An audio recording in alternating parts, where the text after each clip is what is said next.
So in Judaism, the reason I think it's a sophisticated idea that we find that we have errors in our legal text is because God didn't really want us to deify our judges. In other words, in the Talmud itself, there's a whole section in the Talmud that deals with the errors of the Sanhedrin. So it acknowledges that the court sometimes gives erroneous rulings, and it says what the court has to do when they make an erroneous decision. They have to bring a sacrifice, they have to do certain things.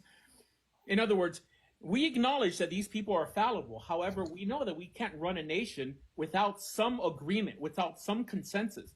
So I mean, it's quite sophisticated that for the sake of order, we're willing to tolerate some mistakes than to automatically deify the words of some men as an extension to the word of God. That's more problematic because then they could begin to change the word of God. By the simple fact that we acknowledge that the Sanhedrin can make mistakes, what we're saying is that they could never change the Torah because the Torah can't ultimately have mistakes within it.